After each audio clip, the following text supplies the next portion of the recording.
नमस्कार, आप देख रहे हैं राष्ट्रभाषा समाचार बराक वार्ता। मैं हूं संदीप सिंह। आइए नजर डालते हैं आज के प्रमुख सुर्खियों पर।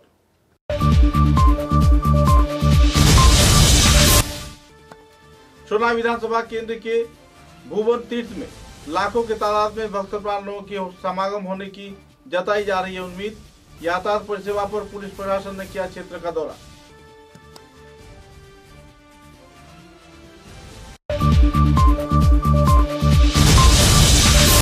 बराक घाटी तथा उत्तर पूर्वांचल के चाय उत्पादन के क्षेत्र में DM group of T company के कार्यकर्ता निभा रहे हैं अहम भूमिका।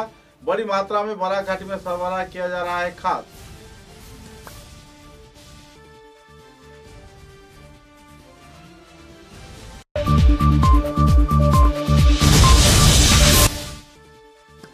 सिलचर के रिंग रोड क्षेत्र में विधायक दीपान चक्रवर्ती ने लगभग 1.5 करोड़ रुपए की लागत से जल निष्कासन परिसेवा का किया शिलान्यास।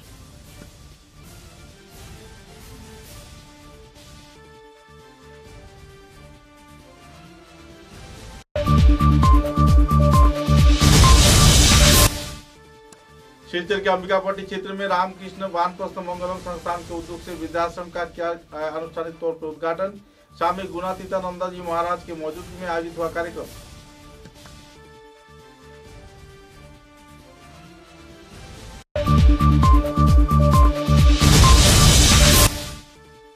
बाघा शेरखान क्षेत्र में निर्मीयमान एक पुल को देखने के दौरान पुल से गिरकर युवक की हुई मौत। इलाके में दुखद माहौल।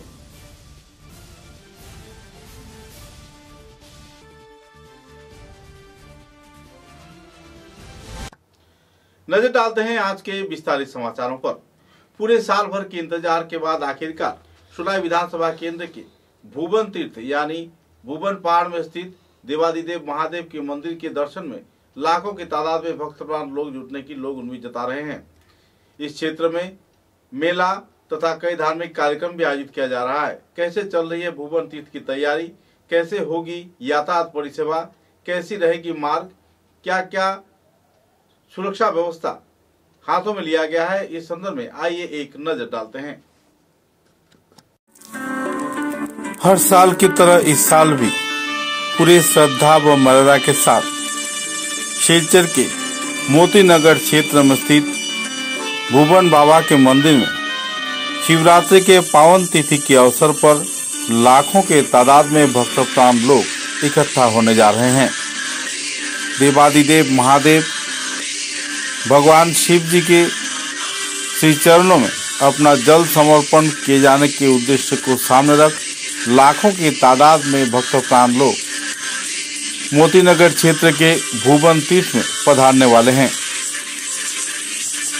प्रशासन विभाग की ओर से इस संदर्भ में कड़ी कार्रवाई भी की जा रही है।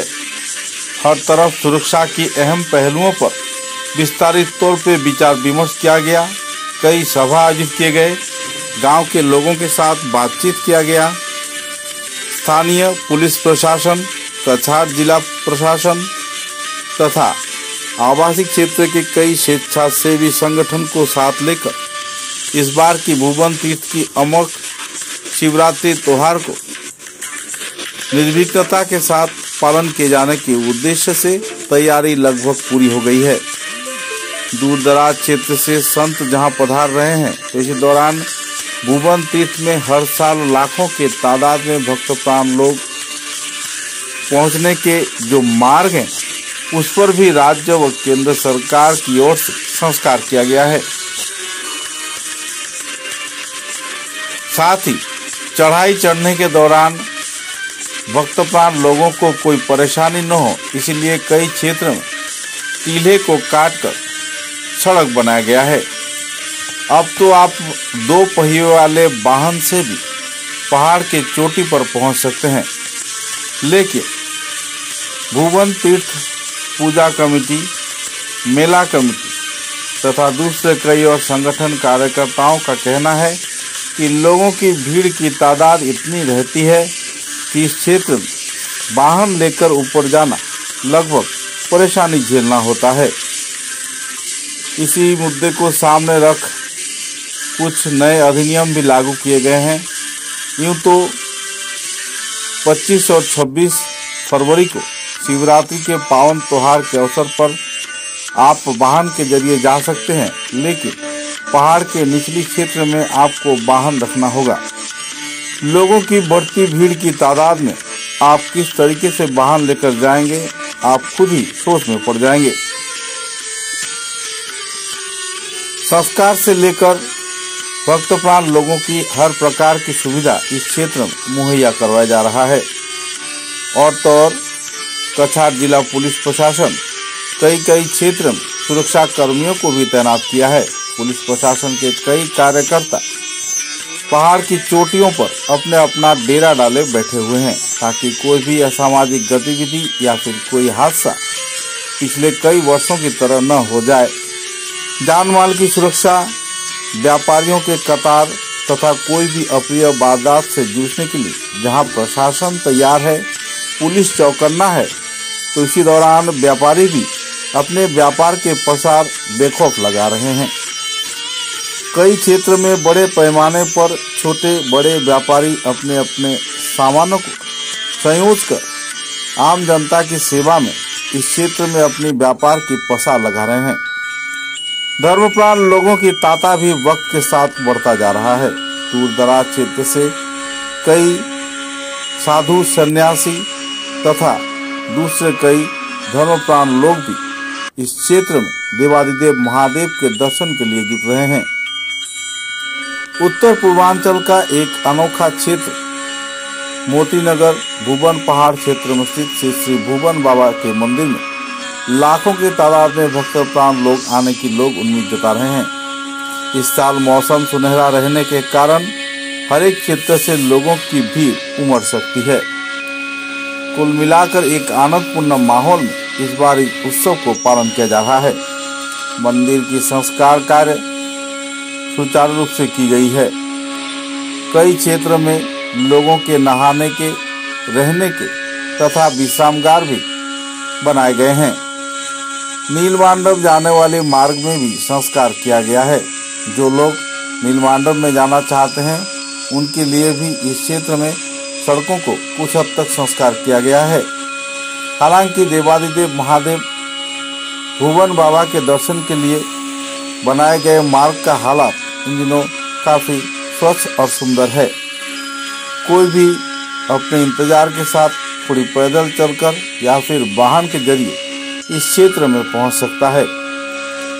कुल मिलाकर एक आनंदपूर्ण माहौल में भुवन तीर्थ में भुवन बाबा के दर्शन के लिए भक्त प्राण लोग जुट रहे हैं और वक्त के साथ साथ भीड़ भी बढ़ रही है। लोगों की तांता 24 फरवरी से ही जमना शुरू हो गया है। हालांकि जिस स्वच्छ पानी में लोग नहाते हैं, 2 दिन बाद इस पानी का हालात और भी नाजुक हो जाता है, लेकिन भक्त प्राण लोगों की कतार नहीं कमती। स्वच्छ पानी में नहाकर लोग जहां देवादिदेव महादेव भुवन बाबा के शिवलिंग पर अपना श्रद्धा का जल अर्पित करते हैं, तो इसी दौरान भजन कीर्तन, महाप्रसाद वितरण तथा कई क्षेत्रों में यज्ञ होम कार्यक्रम भी आयोजित किया जाता है। अपने अपने मनोकामना पूर्ण हेतु कई क्षेत्रों में लोग अलग तरीके से महायज्ञ कार्यक्रम भी आयोजन करते हैं। कुल मिलाकर एक आनंदपूर्ण माहौल में भुवन बाबा की इस साल की शिव चतुर्दशी महोत्सव जोरों शोरों से मनाए जाने की तैयारी देखने को मिल रही है।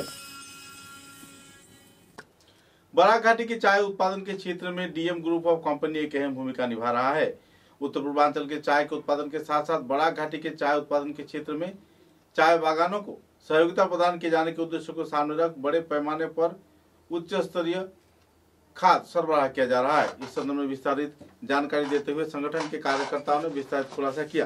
सूत्रों के अनुसार DM group of company Barak घाटी के चाय शिल्प में उत्पादन के लिए लगभग 1330 टन कंपोस्ट सार मंगवाया है। जैव सार के इस्तेमाल से मिट्टी की उर्वरता व चाय की गुणमान वृद्धि होगा। इस संदर्भ में विस्तारित जानकारी देते हुए संस्थान की ओर से श्री नारायण सिंह ने विशेष तथ्य पत्रकारों के समक्ष उजागर किए। उनके अनुसार एक रैक कंपोस्ट सार सालचोड़ा आकर पहुंचा है। सालचपड़ा क्षेत्र से यह रैक 21 बोगियों में 27,000 बैग में 1330 टन कंपोस्ट सार घाटी के विभिन्न क्षेत्रों में वितरण किया जाएगा। उत्तर प्रदेश के जाने माने शिल्पोपति श्री नारायण सिंह कौशिक के उद्योग से इस बड़े पैमाने पर जैव सार खलीलाबाद स्टेशन से सिलचर व असम राज्य में भेजा गया है। डीएम ग्रुप के अधीनस्थ रतनपुर, दारवी, मणिपुर, पातनी चाय बागान कर्तृपक्ष द्वारा गोपाल एग्रो इंडस्ट्रीज की ओर से यह खाद सरबराह किया गया है। सूत्र के अनुसार इस खाद के इस्तेमाल के चलते बराघाटी में एक तरफ जहां चाय के उत्पादन पर गहरा प्रभाव पड़ेगा, तो इसी दौरान उन्नयन की दिशा में सभी चाय बागान एक बार फिर से कामयाबी की कगार पर पहुंचेंगे। साथ ही चाय के स्वाद पर भी इसका अहम भूमिका पड़ेगा और उन्नत से उन्नत स्तर के चाय लोग पी पाएंगे। इस संदर्भ में विस्तारित तथ्य उजागर करते हुए संस्थान कार्यकर्ताओं ने विस्तारित खुलासा भी किए। सुशील जी, अभी बराक वैली का पूरे असम में चाय बागानों का हालत ठीक नहीं है, दिन पर दिन और ख़राब हो रहा है। इसी स्थिति में एक इतना बड़ा इन्वेस्टमेंट आप करने जा रहे हैं, तो क्या सोच के आपने निर्णय लिया? नमस्कार। एक्चुअली श्री नारायण सिंह जी सारा चीज़ विस्तार से बताए। हम लोग भी ये महसूस कर रहे हैं कि यहाँ मिट्टी में उत्पादन और गुणवत्ता कम हो गई है, तो उसको वापस उपजाऊ बनाने के लिए हम लोग ने इनका शुगर केन के मैन्योर को टेस्ट करवाया और उसके रिज़ल्ट से हमने देखा कि उसमें सारे चीज़ वो मौजूद हैं जो हमको चाहिए। और इसीलिए हम लोग ने इतने कठिन परिस्थिति में भी इतना बड़ा 21 वैगन मंगवाए हैं। अब उसको अपने चारों बागानों में अप्लाई करके, और जैसे श्री एस एन सिंह जी ने कहा कि ऊपर वाला हम लोगों को इस बार कृपा करे तो 10-15% की वृद्धि प्रोडक्शन में ज़रूर आना चाहिए। और हम लोग भी यही करेंगे कि जैसे इन्होंने बताया कि हर साल आप एक बार अप्लाई कर देंगे तो इसका आपको इमीडिएट बेनिफिट मिल जाएगा, ये नहीं होता है। आप उसको लगातार प्रयोग करते रहेंगे तो हम लोगों का ये मानना है कि वापस हम लोग अपने बागानों को वापस उच्च स्तर पे यील्ड के मामले में पहुंचा सकें। और डीएम ग्रुप इसीलिए इतना बड़ा रिस्क लिया है और कोशिश कर रहा है कि वापस फसलों को बढ़ाया जाए और ज़मीन उपजाऊ किया जाए। कैसे संपर्क हो गया? देखिए, सुशील जी अपने वहाँ के ही रहने वाले हैं, लेकिन यहाँ पे एक बड़े इंडस्ट्रियलिस्ट हैं ये, और लगभग इन लोगों की 4 फैक्ट्रियाँ हैं। मैं पहले भी 1-2 बार इसी कड़ी में, क्योंकि मैं द्वारस में काम करता हूँ, वेस्ट बंगाल का जो बेल्ट है उसमें मैं ऑर्गेनिक का मेरा पहले से काम चलता है। बिहार, बंगाल, झारखंड ये मेरी बड़ी मार्केट है, यूपी ये बड़ी मार्केट थी। तो मैं यहाँ कभी आया नहीं था, लेकिन मैं एक बार जब मैं चला तो आने के लिए वो मेरे लिए एक सपने की तरह था वो रास्ता, क्योंकि हाफलांग वाले रूट को मैंने पकड़ा था। और हाफलांग से सिलचर आने में मुझे लगता है कि जितनी परेशानी का मुझे सामना करना पड़ा उसे मैं शब्दों में बयां नहीं कर सकता हूं। और आज भी मैं जो आया, मैं रूट से ही रास्ते से ही आया, राज्य मार्ग से ही, तो मैंने देखा कि ये जो अपना शिलांग वाला रास्ता, इसमें भी काफ़ी कठिनाई का सामना करना पड़ा। लगभग 4-4 घंटे 5-5 घंटे तो जाम लग रहा है ट्रकों का। वहाँ पे अब किस तरीके का चेक पोस्ट है, इसको सरकार को विचार करना चाहिए कि उस चेक पोस्ट से थोड़ा सा जो कम से कम जो लोग आने वाले हैं, ख़ास तौर से जो टूरिस्ट आवें या जो व्यवसायी आवें, उनको असुविधा न हो आने के लिए, उसके लिए उनको एक अलग से रास्ता का निर्माण करना चाहिए। और जब मैं यहाँ आया तो सुशील जी के बागानों का जब मैंने भ्रमण किया तो बागानें इनकी बहुत अच्छी थी, लेकिन उन बागानों में जो मेरे द्वारा कुछ कमी पाई गई उसका मुझे सुशील जी को सुझाव दिया गया। लेकिन किन्हीं परिस्थितियों बस हमारे इनके बीच जो है उस समय कार्य प्रारंभ नहीं हो पाया। इस बार सुशील जी ने स्वयं हमारी प्लांट का विजिट किया, और विजिट करने के बाद इन्होंने हमारे खाद की गुणवत्ता को देखा, और देखने के बाद इन्होंने निर्णय लिया कि इस बार जो है ये अपने बागानों में जो है खाद का प्रयोग करेंगे। हालांकि इनके लिए भी बड़ा एक चैलेंज था कि पहली बार में इतनी बड़ी क्वांटिटी मंगाना, लेकिन जब इन लोगों ने भी ये प्रयास किया, जब जानकारी हासिल किया गया कि रूट से क्या खर्चा आएगा और ट्रेन से क्या खर्चा आएगा, तो दोनों में लगभग 3 गुने का फ़र्क है। जो ट्रेन से आया उससे लगभग 3 गुना महंगा जो है रोड लाइन से माल आने पे है। तो इनको लगा कि इसमें काफ़ी अच्छा लाभ हो सकता, और बड़ी बागान होने के नाते इन्होंने कहा कि उसका मैं प्रयोग करूंगा। तो इन्होंने उस खाद की गुणवत्ता को देखते हुए सिलचर के लिंक रोड क्षेत्र में जमे हुए पानी के निष्कासन लिए नालों की व्यवस्था किए जाने के उद्देश्य को सामने रख विधायक दीपान चक्रवर्ती ने एक नागरिक सभा में योगदान देते हुए 1.5 करोड़ रुपए की आर्थिक अनुदान प्रदान किया और निर्माण कार्य का आनुষ্ঠাनिक तौर पर शिलान्यास किया। गौरतलब है कि इस क्षेत्र में पानी के निष्कासन को लेकर लोग काफी परेशान थे और विधायक दीपान चक्रवर्ती के प्रयास से इस क्षेत्र में जल निष्कासन परिसेवा अहम कदम उठाया गया। नालों की निष्कासन व्यवस्था की गई और नए तौर पर जल निष्कासन के लिए उन नालों का भी निर्माण किया गया।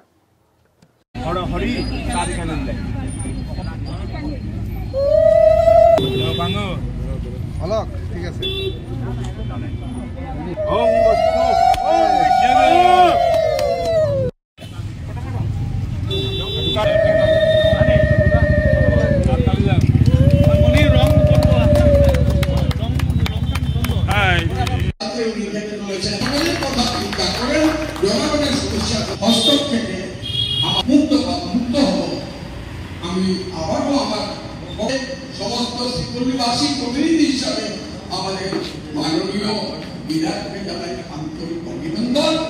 বেশি বরিষ্ঠ অধিকারী থাকবে, দয়া করে বর্ষার মরশুম শুরু হওয়ার আগে কাজটা এই বলে আমরা সবাইকে আবার তৃতীয় সেটা অন্ততপক্ষে রাগেরখাড়ি যে স্ট্যাচুটা রয়েছে সেই স্ট্যাচুর পর এসে সেটা ল্যান্ডিং হয়ে যাওয়ার কথা ছিল, এখন পর্যন্ত শেষ। আমি ওনাদেরকে বলেছি যে এটাকে এক্সটেন্ড করে আপ টু বিটি করে যদি আমরা করতে পারি তাহলে এই লিকুইডের এরিয়াটাও আর আমাদের যে ন্যাশনাল এই কাজগুলোকে বিধায়ক হওয়ার পর থেকে আমরা একটা টিম ওয়ার্ক করার চেষ্টা করছি, যার জন্য বস্তুত পক্ষে আপনাদের সকলের সহযোগিতা আজকে দূর কাজ। समाचारों में लेते हैं एक छोटा सा विराम।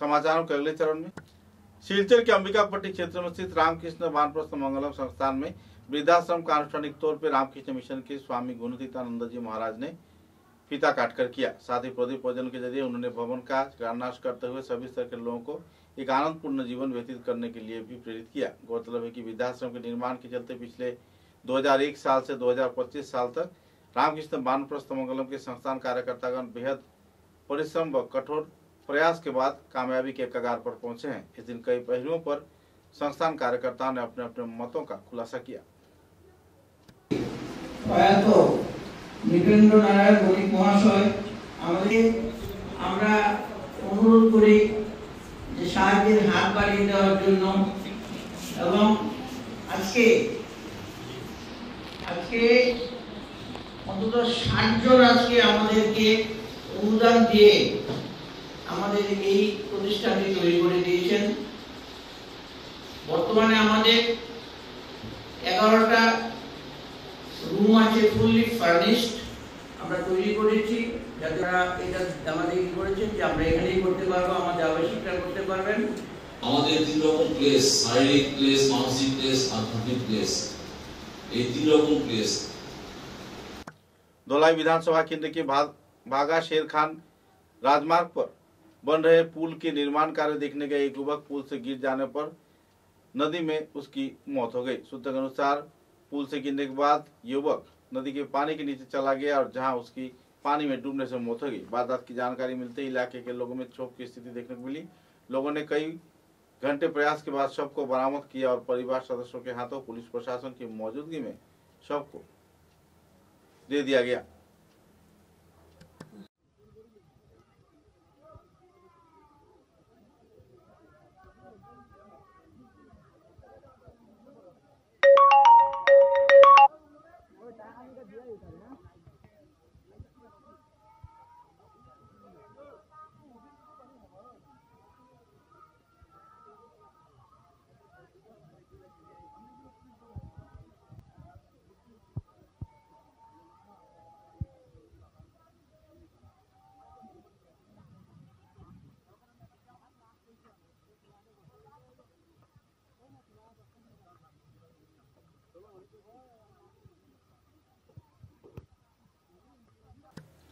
सिलचर के सुप्राचीन संस्थान टाउन क्लब के 125वीं वर्षगांठ के अवसर पर वर्णाढ्य भव्य शोभा यात्रा निकाला गया। विभिन्न स्वेच्छासेवी संगठन तथा क्रीड़ा संस्थान की मौजूदगी में स्कूली छात्र छात्राओं की उपस्थिति में रैली संपन्न हुआ। तत्पश्चात सिलचर की इंडिया क्लब के मैदान में कुचकावाज, परेड की सलामी, झंडा फहराने के साथ साथ कई और रंगारंग सांस्कृतिक कार्यक्रम भी आयोजित किए गए। সাংবাদিকদের সবাই যখন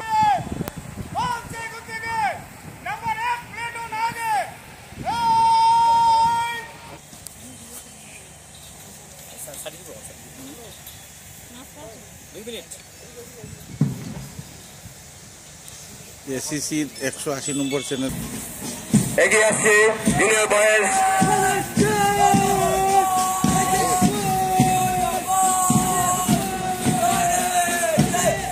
দশম ওয়ার্ল্ড সিনিয়র সেকেন্ডারি স্কুলের জুনিয়র বয়েজ অভিনন্দন জানিয়ে এগিয়ে যাচ্ছে।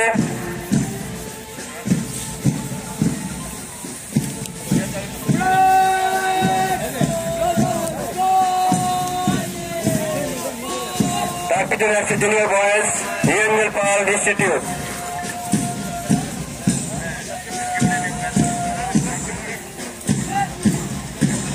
এগিয়ে আসছে senior boys government boys higher secondary স্কুলের NCC troop.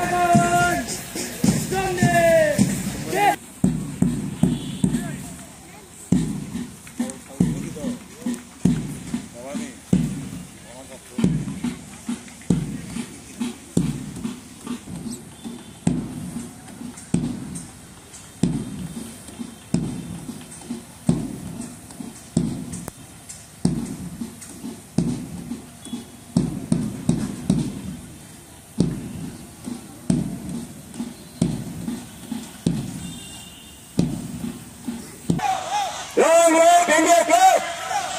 Long live India Club! Right, boys, come! Silchar की ओएनजीसी केंद्रीय विद्यालय में छात्र छात्राओं की मौजूदगी में भविष्य निधि गठन के विभिन्न पहलुओं को लेकर एक सभा आयोजित किया गया। सभा में कई विषयों पर चर्चा भी किए गए। बाद में छात्र छात्राओं के बीच पुरस्कार वितरण कार्यक्रम भी संपन्न हुआ।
वेटरन क्रिकेटर्स क्लब के उद्योग से आने वाले 26 फरवरी से सिलचर के जिला क्रीड़ा संस्थान के मैदान में बराकभरी में प्रीमियर लीग सीजन 8 का आनुष्ठानिक तौर पर शुरुआत किया जा रहा है। इस बार इस प्रतियोगिता को लेकर खिलाड़ियों में काफी उत्साह की लहर है। देश के विभिन्न क्षेत्र से खिलाड़ी इस प्रतियोगिता में भाग ले रहे हैं। विभिन्न संस्थान के उद्योग से कुल 12 दलों के बीच ये प्रतियोगिता आयोजित होगी। 26 फरवरी सुबह को इसका आनुष्ठानिक तौर पर उद्घाटन किया जाएगा। एक पत्रकार सम्मेलन के जरिए सिलचर वेटरन क्रिकेटर्स क्लब के सभापति अनिरुद्ध देव लश्कर तथा हिमाद्री दास ने विस्तारित तथ्य पत्रकारों के समक्ष उजागर किए। বাবুল কাকু একটু পরে আসবেন। এই সবাই প্রস্তুত, আর আমরা কি ধরে প্রস্তুতিটা নিয়েছি এই কমিটি সেক্রেটারি হচ্ছে দীপঙ্কর দেব। ওরা আগে নমস্কার। প্রথমে সাংবাদিক সিজন 8 আমাদের এটাই হচ্ছে সবচেয়ে বড় মেগা ইভেন্ট। প্রত্যেক বছরই করে থাকি, যখন থেকে আমাদের ক্লাবের এস্টাবলিশমেন্ট হয়েছে 2017-তে। প্রত্যেক বছরই কিছু না কিছু একটা নতুনত্ব থাকে। এই টুর্নামেন্টটা ওভার দ্য ইয়ার্স একটা ব্র্যান্ড টুর্নামেন্ট হয়ে গেছে, যেখানে পুরো ইন্ডিয়ার প্লেয়ার, বাংলাদেশের প্লেয়াররা এসে খেলে গেছে। এই বছরও আমরা করছি। মাঠের একটা সমস্যা ছিল, কিন্তু ধন্যবাদ জানাই ডিএসএ কে যে আমাদেরকে, আর এছাড়াও প্রত্যেক বছরই আমাদেরকে সহযোগিতা করে এসছেন অনেক সংগঠনই।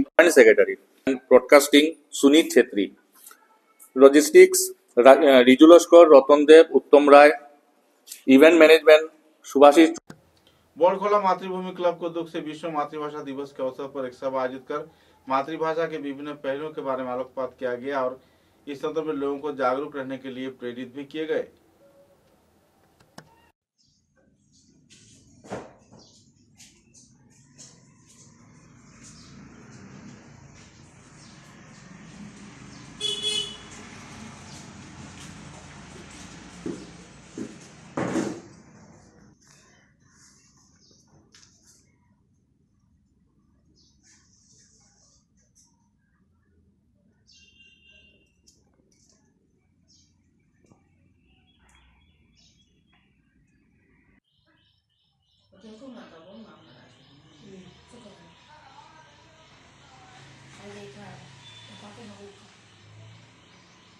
समाचारों के अंत में बराक वार्ता की सुर्खियां एक बार फिर।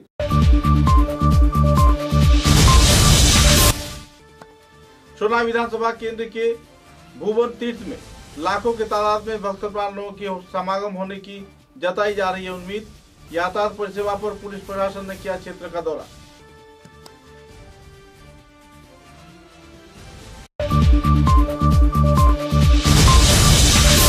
बराक घाटी तथा उत्तर पूर्वांचल के चाय उत्पादन के क्षेत्र में DM group of T company के कार्यकर्ता निभा रहे हैं अहम भूमिका।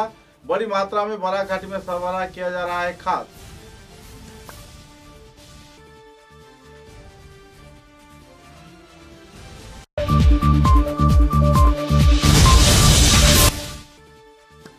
सिलचर के रिंग रोड क्षेत्र में विधायक दीपान चक्रवर्ती ने लगभग 1.5 करोड़ रुपए की लागत से जल निष्कासन परिसेवा का किया शिलान्यास।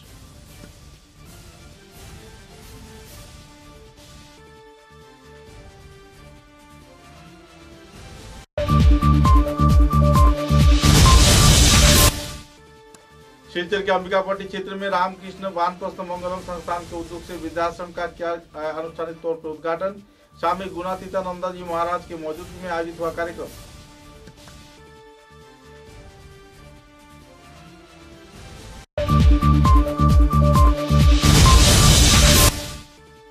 बाघा शेरखान क्षेत्र में निर्मीयमान एक पुल को देखने के दौरान पुल से गिरकर युवक की हुई मौत। इलाके में दुखद माहौल।